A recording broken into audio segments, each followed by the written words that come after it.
அயோத்தியின் மாட மாளிகைகள் வெறும் கட்டிடங்கள் அல்ல, அவை கலைப்படைப்புகள். அன்பு நெஞ்சங்களே வணக்கம்.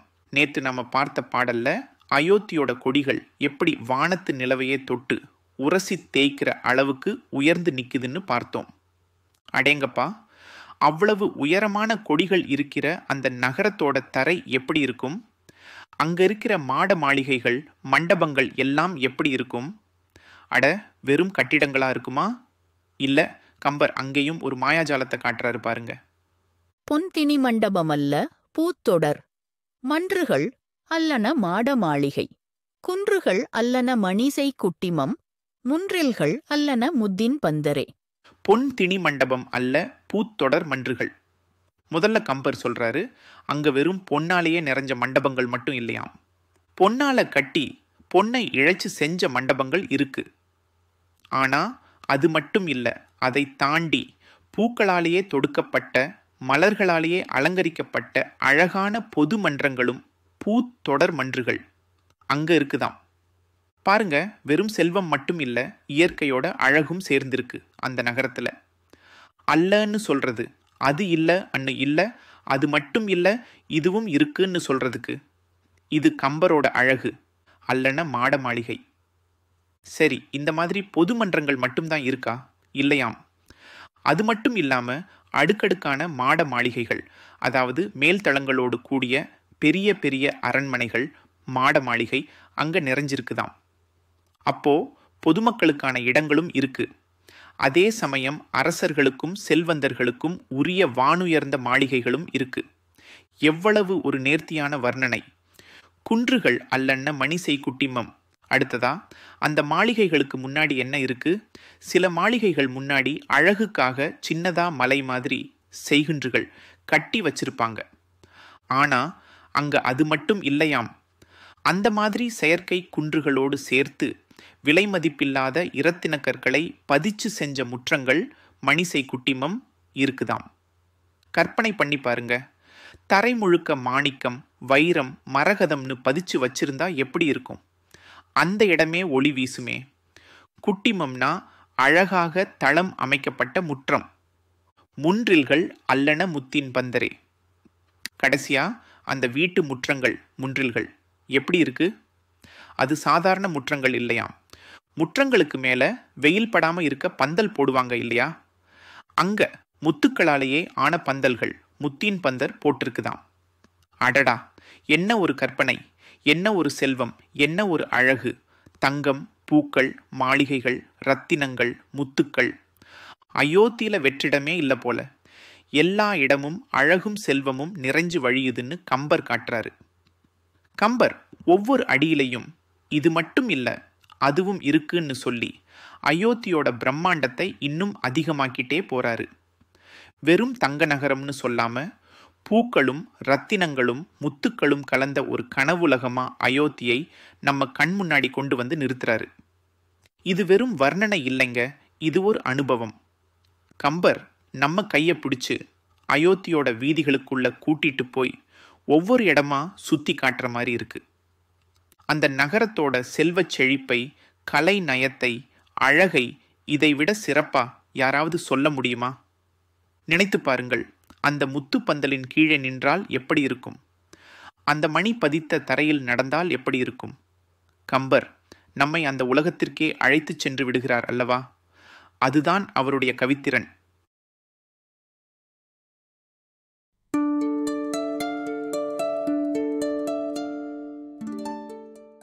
அயோத்தியின் பேரொளி தேவருலகையும் பொன்னிறமாக்குகிறது. அன்பர்களே, போன பாடல்ல நம்ம அயோத்தி மாநகரத்துல இருந்த மாட மாளிகைகள், மண்டபங்கள், முத்துப்பந்தல்கள் பத்தி பார்த்தோம் இல்லையா? தங்கத்தாலையும் மலர்களாலையும் மணிகளாலையும் நிறைஞ்ச அந்த நகரம், அது பார்க்க எப்படி இருந்துச்சுன்னு கம்பர் வர்ணிச்ச அழகை ரசிச்சோம். இப்போ அந்த நகரத்தோட பிரகாசத்தை, அதோட ஒளியை இன்னும் ஒருபடி மேலே போய் கம்பர் எப்படி வர்ணிக்கிறார்னு கேளுங்க. இது வெறும் வர்ணனை இல்லைங்க, இது ஒரு காவிய உச்சம். மின் என, விளக்கு என, வெயிர்பிழம்பு என துண்ணிய தமனியத் தொழில் தழைத்த அக்கண்ணினல் நகர் நிழல் கதுவலால் அரோ பொன்னுலகு ஆயது அப்புலவர் வானமே.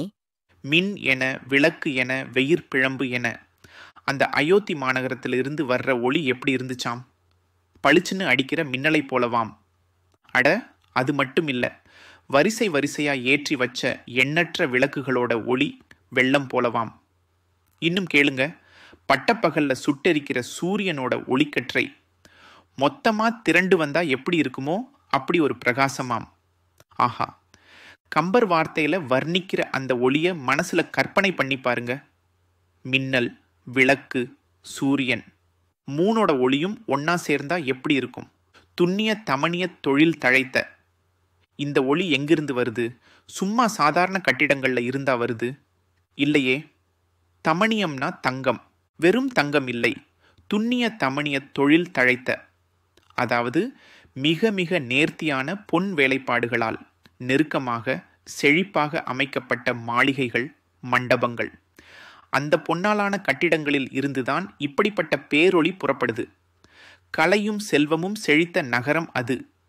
அக்கண்ணி நல் நகர் நிழல் கதுவலால் அரோ.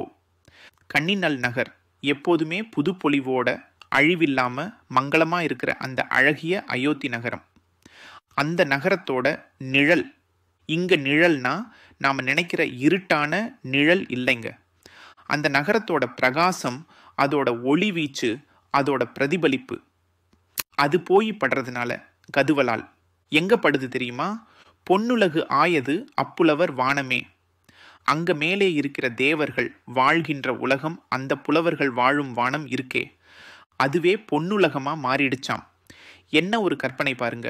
பூலோகத்தில் இருக்கிற அயோத்தியோட தங்க கட்டிடங்களோட ஒளிப்பட்டு வானத்தில் இருக்கிற தேவலோகமே பொன்னால் ஆனது மாதிரி ஜொலிக்குதாம். அடேங்கப்பா, அயோத்தியின் பெருமையை சொல்ல இதைவிட வேற என்ன வேணும்? தேவலோகத்துக்கே அழகையும் ஒளியையும் கொடுக்கிற அளவுக்கு அயோத்தி பிரகாசமா இருந்திருக்கு. இது கம்பரோட மிகையுயர்வு நவிர்ச்சி இல்லைங்க. இது அயோத்தி மேல அவர் வச்சிருக்கிற பக்தியோட வெளிப்பாடு. ஆக அயோத்திங்கிறது வெறும் மண்ணுலக நகரம் இல்லை, அது விண்ணுலகையும் மிஞ்சிற அளவுக்கு ஒளியும் புகழும் நிறைஞ்ச ஒரு தேவ நகரம்னே கம்பர் சொல்றார் பாருங்க. அந்த நகரின் பெருமையை இதைவிட அழகா சொல்லிட முடியுமா?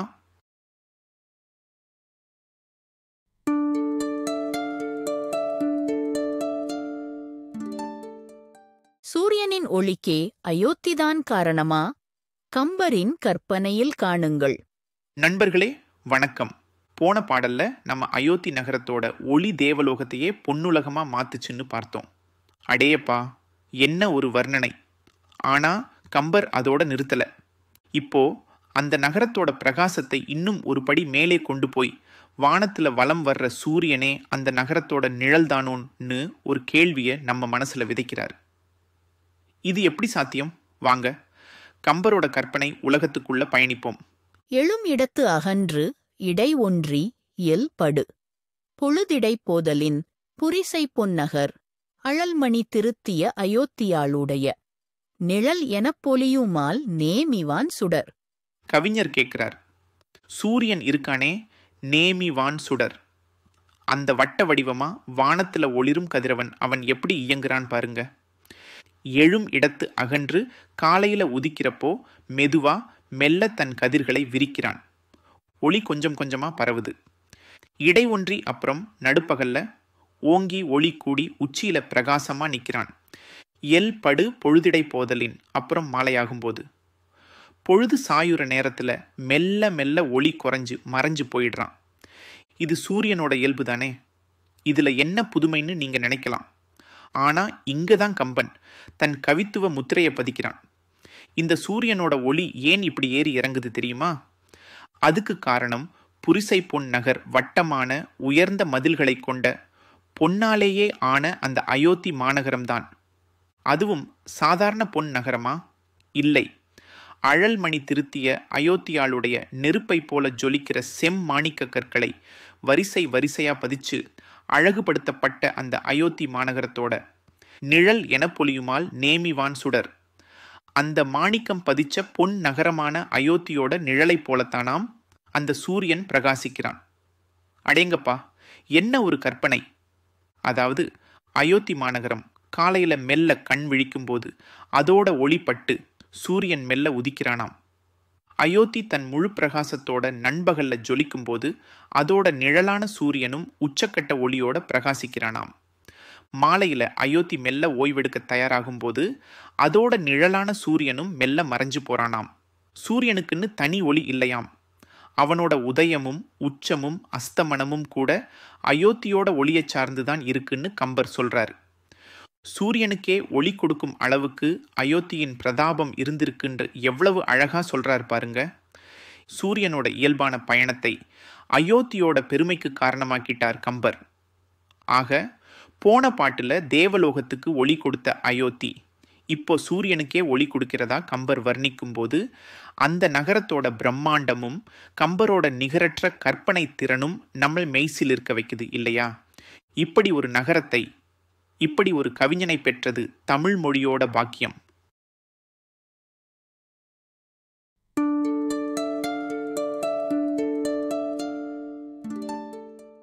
அயோத்தியின் வாசம் கடல் வரை கமழும் காட்சி. வணக்கம் நண்பர்களே. போன பாடல்ல அயோத்தி நகரத்தோட பிரகாசம் சூரியனையே வெட்கப்பட வைக்குதுன்னு பார்த்தோம்.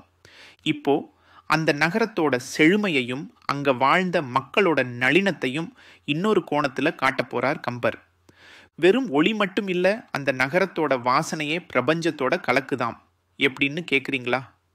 வாங்க பார்க்கலாம். ஆய்ந்த மேகலையவர் பொன் மாளிகை வேய்ந்த கார் அகில் புகை உண்ட மேகம் போய் தோய்ந்த மா கடல் நறுந்தூபம் நாருமேல் பாய்ந்த தரையின் நிலை பகரல் வேண்டுமோ. ஆய்ந்த மேகலையவர் பொன் மாளிகை. முதல்ல அங்க இருக்கிற பெண்களை பத்தி சொல்றாரு. அவங்க எப்படிப்பட்டவங்க? ஆய்ந்த மேகலையவர், நுட்பமான வேலைப்பாடுகள் அமைஞ்ச அழகான மேகலைங்கிற ஒட்டியானத்தை ஈடுப்புல அணிஞ்சவங்க. அப்படிப்பட்ட நளினமான பெண்கள் எங்க வசிக்கிறாங்க? பொன் மாளிகை, அழகான பொன்னாலான மாளிகைகள்ல. அந்த நகரமே பொன்னால் ஆனதுன்னு முன்னாடியே பார்த்தோம் இல்லையா?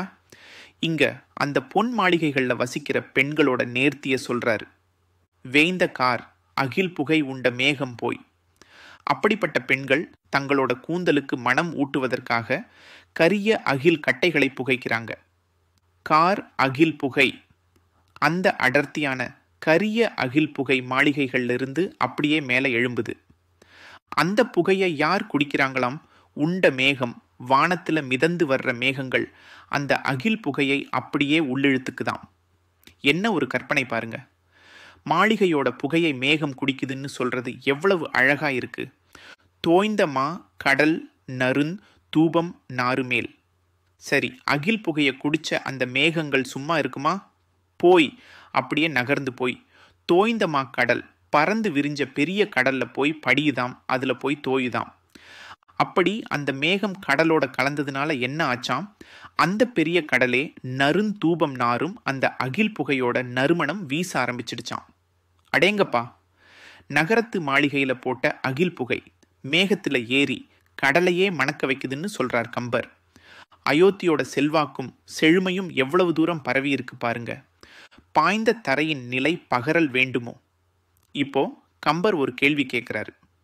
அகில் புகையை குடிச்ச மேகம் கடல்ல படிஞ்சதுனால கடலே மணக்குதுன்னா அந்த மேகத்துல இருந்து நேரடியா கீழே விழுகிற மழைத்தாரை, பாய்ந்த தரை எப்படி இருக்கும்? அதோட நிலைமையை, நிலை நான் தனியா எடுத்து சொல்லணுமா? பகரல் வேண்டுமோ? அதுவும் கண்டிப்பா அந்த அகில் மனம் கமழத்தானே செய்யும். இதை நான் விளக்க வேண்டிய அவசியமே இல்லையேன்னு ஒரு கேள்வியோட முடிக்கிறாரு. இதுக்கு பேரு தொடர் நிலை செய்யுட் பொருட்பேரணின்னு இலக்கணம் சொல்லும். அதாவது ஒன்றுனால இன்னொன்று, அதனால மற்றொன்றுன்னு காரணம் தொடர்ந்து போய்கிட்டே இருக்கு. அகில் புகை, மேகம், கடல், மழை, இப்படி ஒரு சங்கிலி தொடர் மாதிரி காரண காரியத்தை அழகா விளக்குறாரு. எவ்வளவு நுட்பமான, எவ்வளவு அழகான ஒரு கற்பனை பாருங்க. அயோத்தி வெறும் செல்வம் கொழித்த நகரம் மட்டும் இல்ல, அது நாகரிகத்திலையும் மக்களின் வாழ்க்கை முறையிலையும் அவ்வளவு உயர்ந்திருந்தது. அதோட தாக்கம் இயற்கையோட கலந்துடுச்சுன்னு கம்பர் சொல்ற அழகு இருக்கே, அதுதான் கம்ப நாட்டாழ்வாரோட தனிச்சிறப்பு. அந்த நகரத்துல பெய்கிற மழையே வாசனையா இருக்குமாம். அப்படி ஒரு இடத்துல வாழணும்னு நமக்கு கூட ஆசை வருது இல்லையா? இதுதான் கம்பரோட கவிதை நமக்கு தர்ற அனுபவம்.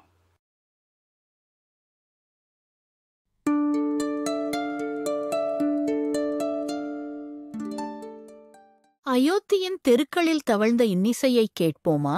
நண்பர்களே, போன பாடல்ல அயோத்தியின் நறுமணத்தை பத்தி பார்த்தோம். அந்த அகில் புகை மேகத்துல கலந்து கடல் வரைக்கும் போய் மணக்குதுன்னு கம்பர் சொன்னார் இல்லையா? இப்ப அந்த நகரத்தோட காதுக்கு இனிமையான ஓசைகளை பத்தி பேச போறாரு. வெறும் ஆடம்பர ஓசைகள் இல்ல, அங்க வாழ்ற பெண்களோட பேச்சே எப்படி சங்கீதமா இருக்குதுன்னு பாருங்க. குழல் இசை மடந்தையர் குதலை, கோதையர் மழலை, குழல் இசை, மகரயாழ் இசை, எழில் இசை, மடந்தையர் இன்சொல் இசை, பழையர்த்தம் சேரியில் பொருநர் பாட்டு இசை. முதல்ல சொல்றார் குழல் இசை மடந்தையர் குதலை. அதாவது சின்னஞ்சிறு பெண் குழந்தைகள் இருக்காங்கல்ல, அவங்க பேசுற மழலை சொற்கள் இருக்கே, இன்னும் முழுசா வடிவம் பெறாத அந்த குதலை மொழி, அது எப்படி இருக்குதாம்? குழல் இசை போல இருக்குதாம். ஆஹா, அந்த பிஞ்சு பேச்சை கேட்கிறப்ப யாருக்கோ ஒருத்தருக்கு புல்லாங்குழலோட மெல்லிய ஓசையை கேட்ட மாதிரி இருக்குமாம். என்ன ஒரு அழகான உவமை. அடுத்து கோதையர் மழலை. கோதையர்னா கொஞ்சம் வளர்ந்த இளம் பெண்கள், மாலை சூடிய மங்கையர். அவங்க பேசுற பேச்சு, குதலைக்கும் தெளிவான பேச்சுக்கும் நடுவுல இருக்கிற அந்த மழலை, அது எப்படி இருக்குமாம்? மகர யாழ் இசை போல இருக்குமாம். மகர யாழ்ங்கிறது ஒரு தெய்வீகமான இசை கருவி. அந்த யாழோட நரம்புகள்ல இருந்து வர்ற இசை மாதிரி இந்த இளம் பெண்களோட மழலை சொல் அவ்வளோ இனிமையா இருக்குமாம் அயோத்தியில. அதோட நிறுத்தினாரா கம்பர்? இல்ல. எழில் இசை மடந்தையர் இன்சொல் இசை, அழகு நிறைஞ்ச நல்ல பண்புகள் வாய்ந்த வளர்ந்த பெண்கள் இருக்காங்கல்ல, எழில் இசை மடந்தையர், அவங்க பேசுற இனிய சொற்கள் இன்சொல், அதுவே ஒரு இனிமையான இசை, இசை மாதிரி இருக்குமாம். ஆனா அந்த இசை எதுக்கு சமமா இருக்குதுன்னு சொல்றார் பாருங்க. பழையர்தம் சேரியில் பொருணர் பாட்டு இசை. பழையர்னா அங்கே கள் விற்கிறவங்க அல்லது அந்த தொழிலை சார்ந்தவங்க வாழ்ற பகுதி. பொருணர்னா கூத்தர்கள், பாணர்கள், கலைஞர்கள். அந்த பகுதியில இந்த கலைஞர்கள் பாடுற தொழில்முறை பாடல்கள் இருக்குமே, மிக திறமையா உணர்ச்சியோட அவங்க பாடுற பாட்டு. அந்த பாட்டோட இசைக்கு நிகரா இருக்குதாம் இந்த பெண்களோட இயல்பான பேச்சு. என்ன ஒரு ஆழமான பார்வை பாருங்க. சாதாரணமா ஒரு நகரத்துல பெண்கள் பேசுற பேச்சை கூட தொழில்முறை கலைஞர்களோட தேர்ந்த இசைக்கு ஒப்பிடுறார் கம்பர்.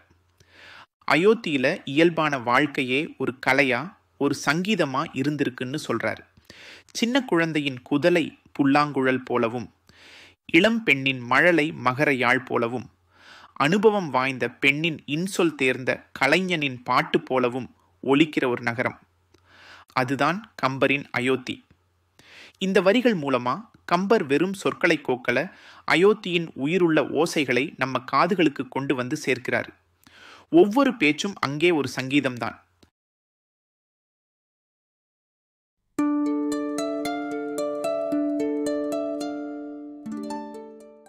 அயோத்தியின் இளையோர் விளையாட்டிடத்தில் யானைகள் ஏற்படுத்தும் பள்ளங்களும் அதனை நிரப்பும் வாசனை பொடிகளும். நண்பர்களே, கடந்த சில பாடல்களாக அயோத்தியின் அழகையும் அந்த நகரத்தின் ஒலிகளையும் கேட்டு வியந்தோம் அல்லவா?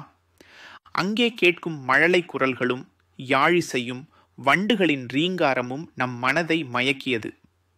இப்போ அந்த நகரத்துல நடக்கிற விளையாட்டுகளையும், அங்கே வாழற மக்களோட செல்வச் செழிப்பையும், அவங்களோட வாழ்வியல் முறையையும் கம்பர் எப்படி கண்முன்னாடி நிறுத்துறார் பாருங்க. ஒலிகளிலிருந்து காட்சிகளுக்கு நகர்கிறோம். கண்ணிடை கனல் சொறி களிறு கால் கொடு, மண்ணிடை வெட்டுவ வேட்கை மைந்தர்தம், பண்ணைகள் பயில் இடம் குழி படைப்பன, சுண்ணம் அக்குழிகளைத் தொடர்ந்து தூர்ப்பன. கம்பர் அயோத்தியோட வளத்தை, செல்வத்தை சும்மா வார்த்தையில சொல்லல, காட்சிப்படுத்துறாரு. அப்படி ஒரு காட்சி தான் இந்த பாட்டு. முதல் வரி, கண்ணிடை கனல் சொறி களிறு. என்ன சொல்றாரு? யானைகள், ஆண் யானைகள். அதுவும் எப்படிப்பட்ட யானைகள்? கண்ணுல நெருப்பை கக்கிற மாதிரி, அப்படி ஒரு கம்பீரம், ஒரு கோபம், ஒரு துருதுருப்பு இருக்கிற யானைகள். அதன் கண்களில் ஒரு விதமான சக்தி, ஆவேசம் தெரிகிறது. அந்த யானைகள் என்ன செய்யுது? கால் கொடு மண்ணிடை வெட்டுவ. தன்னோட பலம் பொருந்திய கால்களை வச்சு மண்ணை வெட்டுது, கிளறுது. விளையாட்டா இருக்கலாம், இல்லைன்னா ஒரு விதமான ஆக்ரோஷமா இருக்கலாம். பூமியை பெயர்த்து எரியும் வலிமை கொண்ட அதன் கால்கள் மண்ணை கிளறுகின்றன. சரி, எங்க இந்த யானைகள் இப்படி மண்ணை கிளறுது? வேட்கை மைந்தர்தம் பண்ணைகள் பயிலிடம். வேட்கை மைண்டர்னா பார்க்கறதுக்கே அழகா, இளமையா, வசீகரமா இருக்கிற இளைஞர்கள். அந்த அயோத்தி நாட்டு இளவரசர்கள், செல்வந்தர்களின் பிள்ளைகள் விளையாடுற இடம் அது. பண்ணைகள் பயில் இடம்னா அவங்க விளையாடுற மைதானங்கள், இடங்கள். அங்கேதான் இந்த யானைகளும் அவங்களோட விளையாடுது. அங்கே இந்த யானைகள் இப்படி மண்ணை கிளறதால என்ன ஆகுது? குழி படைப்பன. அங்கே பள்ளங்கள் ஏற்படுது, குழிகள் உருவாகுது. பெரிய யானைகள் விளையாடும் போது தாராளமாக மண் கிளறி குழிகள் உருவாகும். இப்போ வர்றது தான் கம்பரோட கற்பனை உச்சம், அயோத்தியோட செல்வச் செழிப்போட அடையாளம். சுண்ணம் அக்குழிகளை தொடர்ந்து தூர்ப்பன. அந்த பள்ளங்களை என்ன நிரப்புது? சுண்ணம். சுண்ணம்னா வாசனை பொடி. சந்தனம், புனுகு இதெல்லாம் கலந்து அரைச்ச வாசனை பொடி. யார்கிட்ட இருக்கும் இந்த பொடி? அந்த வேட்கை மைந்தர்கள் கிட்ட தான் இருக்கும். அவங்க உடம்புல ஆடையில பூசியிருப்பாங்க. அவங்க விளையாடும் போது அந்த பொடி உதிர்ந்து அந்த யானைகள் வெட்டின குழிகளை நிரப்புதாம். யோசிச்சு பாருங்க, யானை வெட்டின குழி எவ்வளோ பெருசா இருக்கும், ஆழமா இருக்கும். அதை வெறும் வாசனை பொடி வந்து நிரப்புதுன்னா அங்கே அந்த இளையோர் பயன்படுத்தும் வாசனை பொடியின் அளவு எவ்வளவு இருந்திருக்கும்? அங்கே செல்வச் செழிப்பு எந்த அளவுக்கு இருந்திருக்கும்? சும்மா இல்ல, தொடர்ந்து தூர்ப்பன, இடைவிடாமல் நிரப்புதாம். இது செல்வச் செழிப்பை மட்டும் காட்டல, அந்த மக்களின் ஆடம்பர வாழ்க்கையை, கவலையற்ற தன்மையை காட்டுது. மண்ணே வாசனை பொடியால ஆனது போல ஒரு காட்சி. கம்பர் ஒரு வரியில யானையோட பலத்தையும், அடுத்த வரியில அழகு பொடியோட நளினத்தையும், செல்வத்தோட செழிப்பையும் எப்படி இணைச்சு ஒரு சித்திரத்தை உருவாக்குறார் பாருங்க. இதுதான் கம்பரின் கவித்திறன்.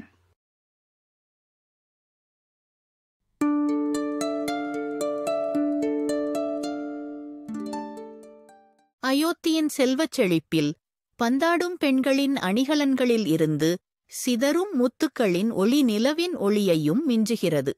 வணக்கம் நண்பர்களே. போன பாடல்ல அயோத்தியில இளைஞர்கள் விளையாடுற இடத்திலேயே வாசனை பொடி சேர்ந்து குழி நிரம்புதுன்னு பார்த்தோம். இப்போ கம்பர் நம்மளை அங்க இருக்கிற பெண்களோட விளையாட்டு பக்கமா அழைச்சிட்டு போறாரு. அங்க என்ன நடக்குதுன்னு பார்ப்போமா? பந்துகள் மடந்தையர் பயிற்றுவாரிடை சிந்துவ முத்தினம். அவை திரட்டுவார் அந்தம் இல் சிலதியர். ஆற்ற குப்பைகள் சந்திரன் ஒளிக்கெட தழைப்ப தன்னிலா. பந்துகள் மடந்தையர் பயிற்றுவாரிடை சிந்துவ முத்தினம். அழகான ஈழ மங்கையர்கள். அவங்க என்ன பண்றாங்க? பந்து விளையாடுறாங்க. பயிற்றுவார்னா பழகிறவங்க, விளையாடுறவங்கன்னு அர்த்தம். அப்படி அவங்க உற்சாகமா பந்து விளையாடும் போது அவங்க போட்டிருக்கிற நகைகள்ல இருந்து, கழுத்துல, காதுல, கையில இருக்கிற அணிகலன்கள்ல இருந்து முத்துக்கள் சிதறுதாம். ஒன்னா ரெண்டா? இல்ல, முத்தினம் அப்படின்னா முத்துக்களின் கூட்டம், கணக்கில்லாம சிதறுதாம். விளையாடுற வேகத்துல அது பாட்டுக்கு சிதறி விழுதாம். என்ன ஒரு காட்சி பாருங்க. சும்மா விளையாடும் போதே முத்துக்கள் சிதறுதுன்னா அவங்களோட செல்வச் செழிப்பை நாம எப்படி அளக்கிறது? அவை திரட்டுவார் அந்தம் இல் சிலதியர். அப்படி சிதறின முத்துக்களை அப்படியே விட்டுட முடியுமா? அதையெல்லாம் பொறுக்கி எடுக்கிறதுக்கு அங்க பணிப்பெண்கள் இருக்காங்களாம். எவ்வளவு பேர்? அந்தம் இல் சிலதியர். அதாவது முடிவே இல்லாத அளவுக்கு கணக்கில்லாத பணிப்பெண்கள் அந்த முத்துக்களை பொறுக்கி சேகரிக்கிறாங்களாம். இது எவ்வளவு பெரிய செல்வம் பாருங்க. முத்துக்களை பொறுக்கிறதுக்கே இத்தனை பேரா? இது சாதாரண நகரமா? இது சக்கரவர்த்தி தசரதன் ஆளும் அயோத்தி. ஆற்ற குப்பைகள் சந்திரன் ஒளிக்கெட தழைப்ப தன்னிலா. அப்படி அந்த பணிப்பெண்கள் சேகரித்து குவிச்சு வைக்கிறாங்களே அந்த முத்துக்கள். ஆற்ற குப்பைகள்னா அப்படி சேகரித்து வச்ச குவியல்கள். அந்த குவியல்கள் எப்படி இருக்குதாம்? ராத்திரி நேரத்தில் வானத்தில் முழு நிலா ஜொலிக்குது இல்லையா? அந்த நிலாவோட ஒளியையே மங்கச் செய்யுதாம் இந்த முத்துக்களோட ஒளி. சந்திரன் ஒளி கெட நிலவோட பிரகாசமே தோத்து போகுதாம். அந்த அளவுக்கு இந்த முத்துக்களின் குவியல்கள் தன்னிலா தழைப்ப குளிர்ச்சியான நிலா மாதிரி ஒளியை பரப்புதாம். அடேயப்பா, என்ன ஒரு கற்பனை, என்ன ஒரு வர்ணனை! முத்துக்களோட ஒளி நிலவோட ஒளியையே மிஞ்சுதாம்.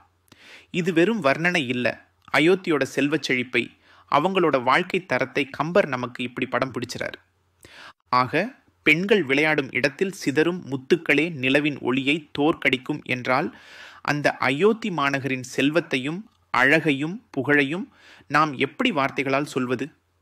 கம்பர் காட்டுகின்ற காட்சி நம்மை பிரமிக்க வைக்கிறது அல்லவா? இப்படியாக ஒவ்வொரு அணுவிலும் அயோத்தியின் மகத்துவத்தை கம்பர் தன் கவி வரிகளால் செதுக்கி வைத்திருக்கிறார். தொடர்ந்து பயணிப்போம்.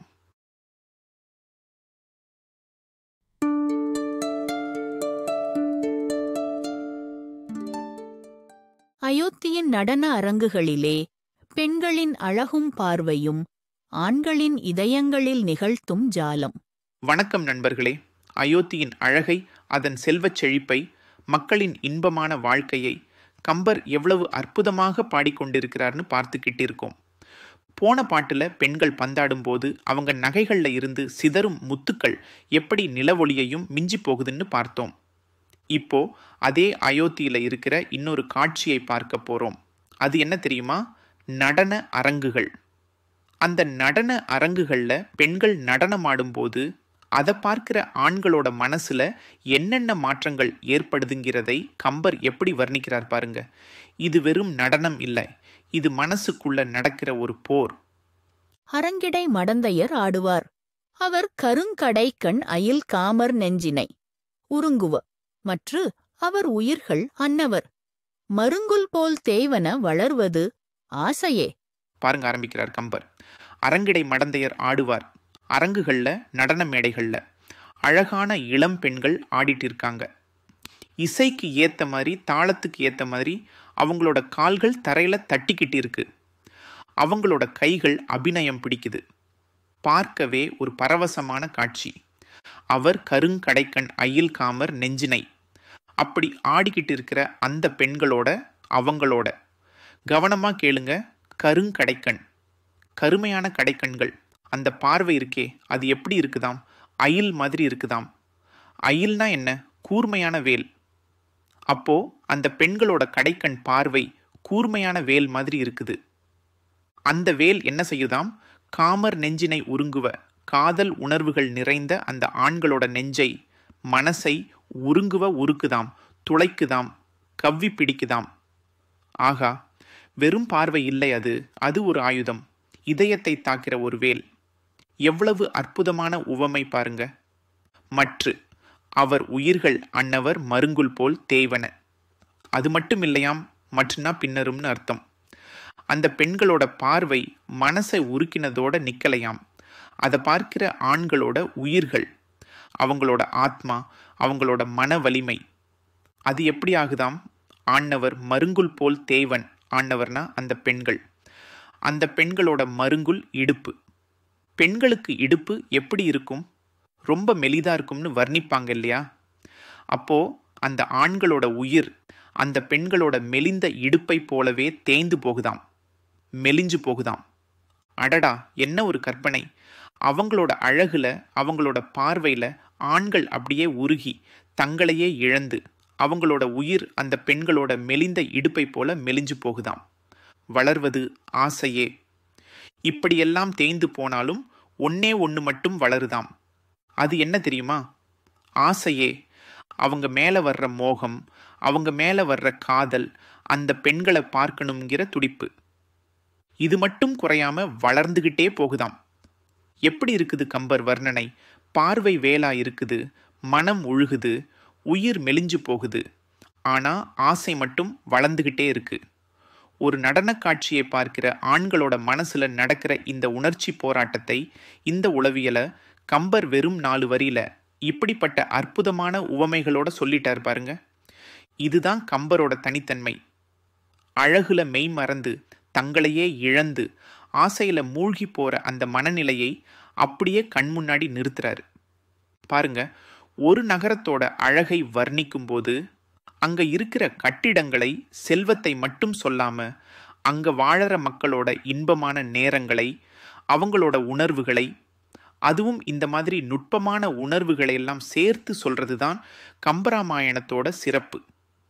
இந்த மாதிரி ஒவ்வொரு பாட்டுலையும் கம்பன் நம்ம மனசை எங்கேயோ கூட்டிட்டு போயிடுறார்.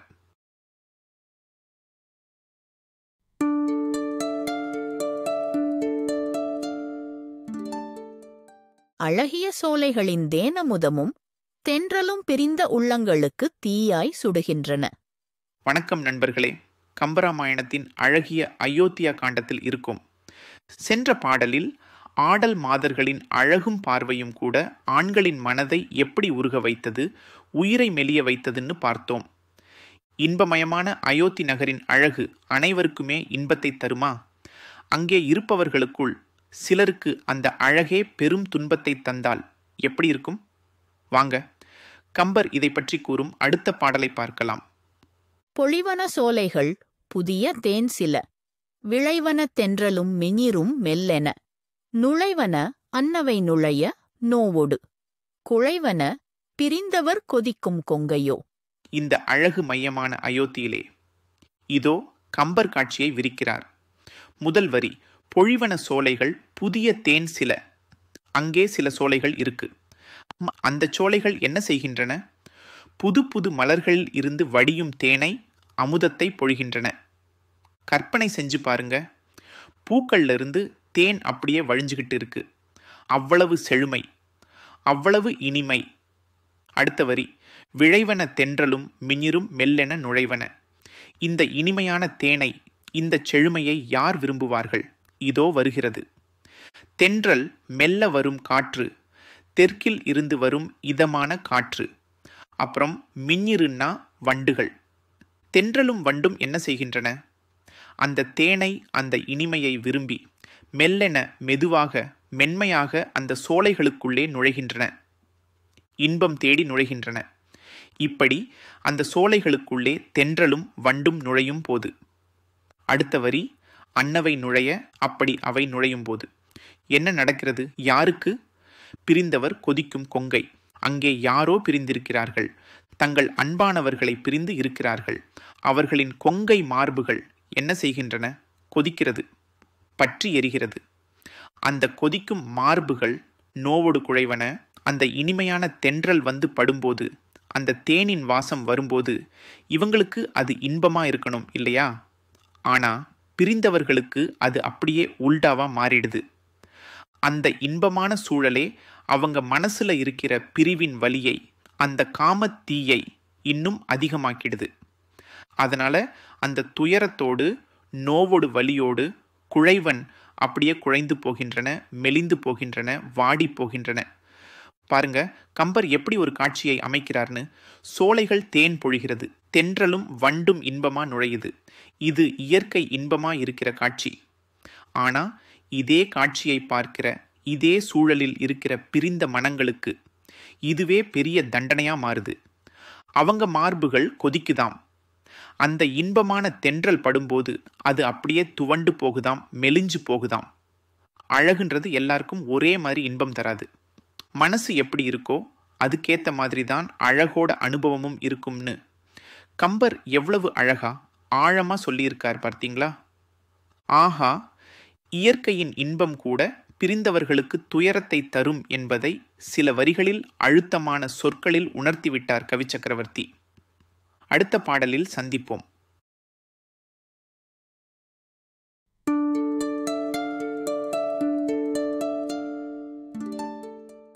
கோசல நாட்டின் இசை செல்வமும் அதில் ஆழ்ந்து உறங்கும் கிளிகளும். வணக்கம் நண்பர்களே. கோசல நாட்டின் வளத்தையும் அழகையும் கம்பர் வர்ணித்துக் கொண்டே வருகிறார். வெளியே சோலைகளின் அழகை பார்த்தோம், தென்றலின் சிலிர்ப்பை பார்த்தோம். சரி, வீட்டிற்குள் என்ன நடக்கிறது? கலை எப்படி அங்கே கொடிகட்டி பறக்கிறது என்று பார்க்கலாமா? இந்த ஒரு பாட்டில் கம்பர் நம்மை இசையால் நிறைந்த ஒரு இடத்திற்கு அழைத்துச் செல்கிறார்.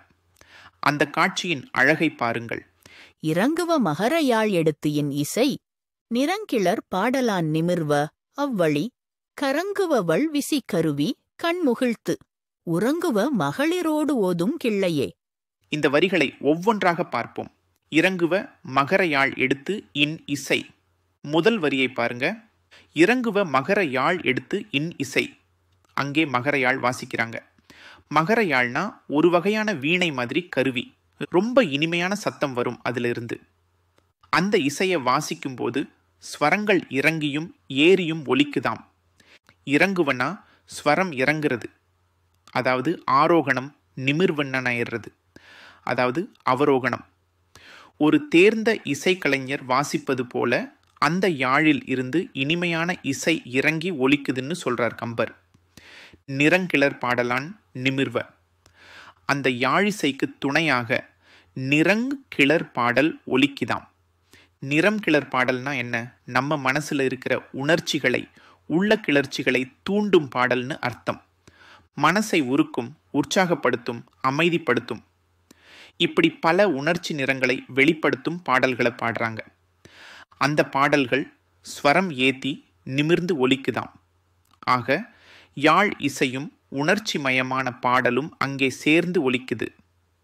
அவ்வழி கரங்குவ வல்விசி கருவி. அவ்வழி, அதாவது அந்த இடத்துல அந்த இசை நடக்கும்போது வல்விசி கருவி கரங்குதாம். வல்னா தோல், விசி கருவினா தோலால் கட்டப்பட்ட வாத்தியங்கள். மிருதங்கம், பறை மாதிரி தாளக்கருவிகள்னு வச்சுக்கலாம். அந்த கருவிகள் கரங்குது, அதாவது ஒலிக்குது. ஆக அங்கே ஒரு முழுமையான இசை விருந்து நடக்குதுன்னு அர்த்தம். யாழ் இருக்கு, பாட்டு இருக்கு, தாளமும் இருக்கு. கண்முகிழ்த்து உறங்குவ மகளிரோடு ஓதும் கிள்ளையே. இந்த இசையையும் பாட்டையும் யார் கேட்குறாங்க தெரியுமா? வீட்டில் பெண்களோட கொஞ்சி பேசிட்டு இருக்குமே, அவங்க பேசுகிற மாதிரியே திருப்பி பேசுமே கிளி, அந்த கிளி தான் கேட்குது. அந்த கிளி என்ன செய்யுதாம்? கண்முகிழ்த்து உறங்குவ, தன்னோட கண்ணை மூடிட்டு அந்த இசையிலேயே அப்படியே லயித்து தூங்கி போகுதாம். என்ன ஒரு அழகான காட்சி! இசையோட சக்தி எப்படிப்பட்டதுன்னு பாருங்க.